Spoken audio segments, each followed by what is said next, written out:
శుభముహూర్తకాలే సూర్యాది గ్రహణాగ్రహణాత్యంతానగోళిగదాబలసిద్ధరస్తో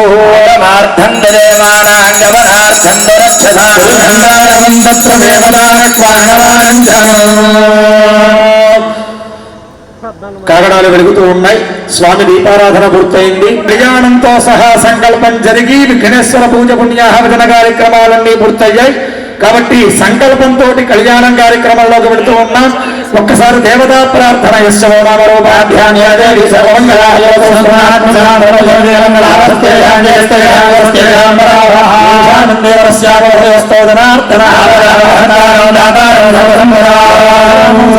భూజో భూజో నమామి గౌరీ నారాయణ నమోస్తుతే అందరూ చేతులు పైకెత్తి నమస్కారం చేసి మామా అనుకోండి. రామక్షేత్ర శోభారామే శివాలయ సన్నిధాన ఉత్సవ విగ్రహ దేవత సన్నిధోస్ఫురవర్తమానం వ్యావహారిక ఒక్కసారి పరమేశ్వరుడికి నమస్కారం చేయండి. అస్య భగవతో దేవదేవస్య అరణ్యగానేగదివ్యావతారస్య ఆర్యమధ్యాంతరేజస్య శ్రీ పంచారామక్షేత్ర సోమారామ అధిష్ఠిత దేవత శ్రీ అన్నపూర్ణ పార్వతీ సమేత సోమేశ్వర స్వామి దేవతారామణయస్య శ్రీ క్షేత్రపాలక శ్రీదేవి భూదేవి సమేత జనార్దన స్వామి దేవతారామణయస్య అస్మిన్ గ్రామే స్థితానాం బ్రాహ్మణాదీనాం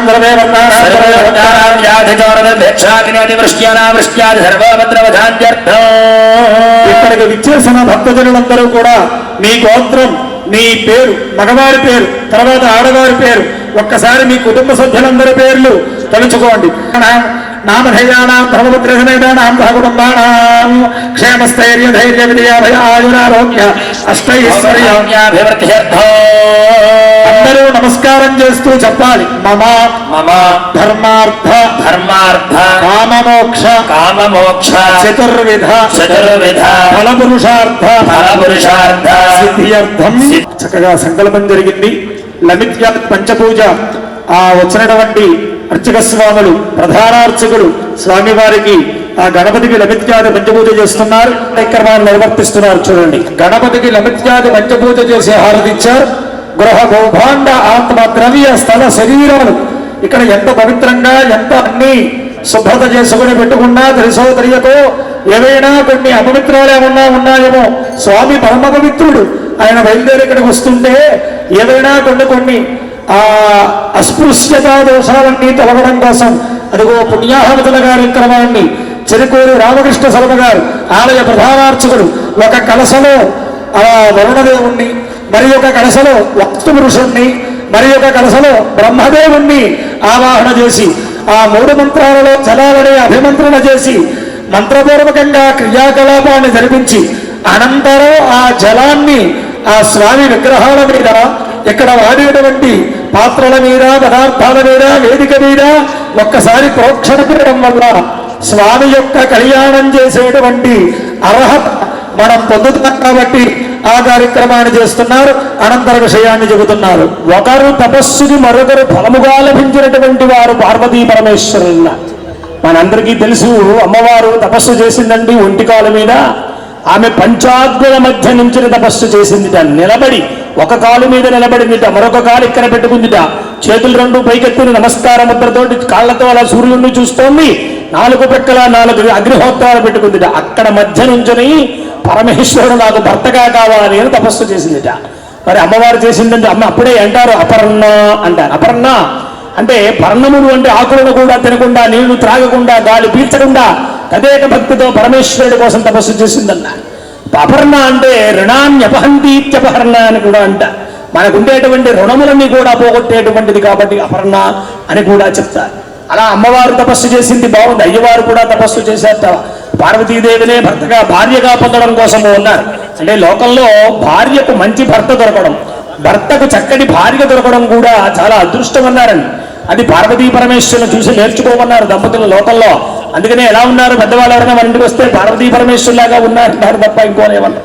కాబట్టి అలాంటి పార్వతీ పరమేశ్వరుడు ఒకరు తపస్సుకు మరొకరు ఫలములైనటువంటి వారు అని చెప్పి పరస్పర తపస్సంపద పలాయుధ పరస్పరం ప్రపంచ మాతాపితరౌ. వాళ్ళిద్దరూ ఎవరయ్యా అంటే ప్రపంచానికే తల్లిదండ్రులు అన్నారు. అదే కాళిదాస మహాకవి అంటారన్నమాట, వాగర్ధాభిపతం వృత్తౌ వాగర్ధ ప్రతిపత్తయే జగత పితరౌ వందే. జగత్తుకి పితరులు వాళ్ళిద్దరు కూడా పితరౌ, మాతాచ పితరౌ మాతాపితరౌ పశూజనయితారౌ అంటాడు మల్లినాథ సూరి గారు ఆ కావ్యంలో కుమార్ సంభవంలో. కాబట్టి అలాంటి అద్భుతమైనటువంటి స్వరూపం వాళ్ళిద్దరిది కూడా. అలాంటి పార్వతీ పరమేశ్వరుడు ఇక్కడ జగత్కల్యాణంగా చక్కగా పుణ్యాహవచన కార్యక్రమాన్ని పూర్తి చేసి పార్వతీ సోమేశ్వరులకి శ్రీదేవి భూదేవి సమేత జనార్దన స్వామి వారికి ఆ పుణ్యాహవచన జలాన్ని అలా చక్కగా సంప్రోక్షణం చేశారు. ఇక్కడి నుంచి వివాహ కార్యక్రమం ప్రారంభమవుతోంది. మన కళ్ళ ముందుగానే కనబడుతున్నారు అక్కడ పెళ్లి కుమారుడు పెళ్లి కుమార్తె ఇద్దరు కూడా. కానీ భావన ఏం చేయాలిగా అంటే ఇక్కడ మండపం ఖాళీగా ఉంది అనుకోవాలట. పెళ్లి కొడుకేమో విడిదిట్లో ఉన్నాడు, అమ్మవారేమో గౌరీ పూజ చేస్తూ అక్కడ పుట్టింట్లో ఆ లోపల ఉంది. ఇక్కడ భజంత్రీలు వెళ్ళి ఈ బాజా భజంత్రీలతో వేదమంత్రాలతో పరమేశ్వరుణ్ణి కళ్యాణ మండపాన్ని తీసుకొస్తున్నారట. ఆ తీసుకొచ్చే వేళ ఎటువంటి దుశ్శకుణాలు కలిగిన అవన్నీ శుభశకుణాలుగా మారాలని, ఎటువంటి అంతరాయాలు కలగకూడదని శాకుణ మంత్రాలు చెబుతున్నారు. పరమేశ్వరుడు బయలుదేరి కళ్యాణ మండపంలోకి వస్తున్నాడు. అయ్యా ఎలా చెబుతున్నారు శాకుణ మంత్రాలు? ఓం ప్రసక్మంతాధిజసానస్య సక్షణ భరేభర్భరాజో అమృత ప్రసీదత అస్మాకమంద్రమ భజంజు దోషసయత్ సౌమ్యస్కాంధసోపబోధతి అర్యమస్సంతు బంధాయేభిః సఖాయో యంతి ధావరేయో సమరిగమ సంభగానాని నీగాః సంజాస్పద్యలో వేదమంత్రాలతో తీసుకొచ్చారు. విడుదల వచ్చి పరమేశ్వరుణ్ణి గుమ్మం ముందు నిలబడ్డాడు. పెళ్లి కొడుకు రాగానే ఏం చేస్తాం? కాళ్ళు కడిగి హారతిచ్చి లోపలికి తీసుకొస్తాం. అదిగో అటువంటి బాధ ప్రక్షాళన స్వామికి చేస్తున్నారు. కన్యాదానం ముందు చేసే కాళ్ళు కడగడం కాదు, బయట నుంచి వచ్చిన పెళ్లి కొడుక్కి కడిగేటువంటి కాళ్ళు. అదిగో చూడండి అక్కడ పంచపాత్ర సాధన చేశారు. ముందుగా అర్చక స్వాములు. మనమైతే ఇంట్లో పూజకి ఒక పాత్ర పెట్టుకొని పాద్యమైనా అర్ఘ్యమైన ఆచమనమైన స్నానమైన అన్నిటికీ దాన్నే వాడతాం. దేవతారాధనలో అలా కుదరదు. అదిగో అర్ఘ్యపాత్ర కళ్ళగట్టుకోండి ఒకసారి. ఆ పాత్రలన్నీ కళ్ళగట్టుకుంటే సకల పాపాలు నివృత్తి అవుతాయి. అర్ఘ్యపాత్ర, పాద్యపాత్ర, ఆచమన పాత్ర, స్నాన పాత్ర అన్నీ కలిపి వదిలిపెట్టేటువంటి అరివాణ పాత్ర, వీటిని పంచపాత్ర అన్నారు. పంచపాత్ర సాధన చేశారు. ఆ పంచపాత్ర అంటే అర్థం 5 పాత్రలు పెట్టుకోమని. మనం పెట్టుకునే ఒక్క పాత్ర పంచపాత్ర కాదు. ఆ పంచపాత్రలో పాద్యపాత్ర ఏదుందో దానిలోంచి స్వామివారు కాలు కడుగుతున్నారు. స్వామిన పాదో ప్రక్షాళయ. ఆచమన పాత్ర ఏది ఉందో దానిలోంచి స్వామివారికి ఆచమనం చేయిస్తున్నారు. ఆజమ్యా ఓం గిధవాజ స్వాహ, ఓం నారాజనాజ స్వాహ, ఓం మాధవాజ స్వాహ, గోవిందాజ నమః. విష్ణు కృపావరణాశ్రేతరావుడి విధమత్పనాభారామోదరాజ కరుణ వాసుదేవ ప్రద్యుమన నిరుద్ధ ప్రశోత్తరాధోక్షేణార్థం అచ్యుతాజనార్థన ఉపేంద్ర శ్రీకృష్ణాధర్మహద్రిగట్ట పరబ్రహ్మణే నమో నమః. ఇక్కడ స్వామివారి చేత కూడా విఘ్నేశ్వర పూజా పుణ్యావచనాలు చేయించి వివాహానికి సంకల్పం చెప్తూ అసలు నీకు ఈ పెళ్ళెందుకయ్యా అని అడిగారట. ఏమన్నా ఇంతమందిని వేసి ఇంతమందిని కాగేసి గౌరవంగా సోమేశ్వరుని రప్పించి నీకు పెళ్లి చేస్తానయ్యా అని చెప్పి రమ్మని నీకు ఈ పెళ్ళెందుకు అని అడుగుతారా బ్రాహ్మణులు? ఏమన్నా బాగుందా అంటే ఒక ధర్మం ఉందయ్యా ఇందులో అన్నారు. ఆయన్నే కాదు, పెళ్లి చేసుకునే వారిని ఎవరినైనా ఈ ప్రశ్న వేస్తారు. సమాధానం కూడా సంస్కృతంలో బ్రాహ్మణులే చెప్పించేస్తారు. ఎందుకయ్యా పెళ్ళంటే ఆయనకు అన్నీ తెలుసు. ఈశాన సర్వ విద్యాన విద్యాస్వరూపుడు శంకరుడు.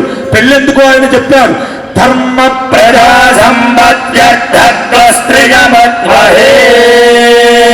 నేనే కాదయ్యా, లోకంలో ఎవరైనా పెళ్ళెందుకంటే ధర్మ, ఏ ధర్మకార్యం చేయాలన్నా ధర్మపత్రి పక్కన లేకపోతే వారు ధర్మకార్యాలకు పనికిరారు.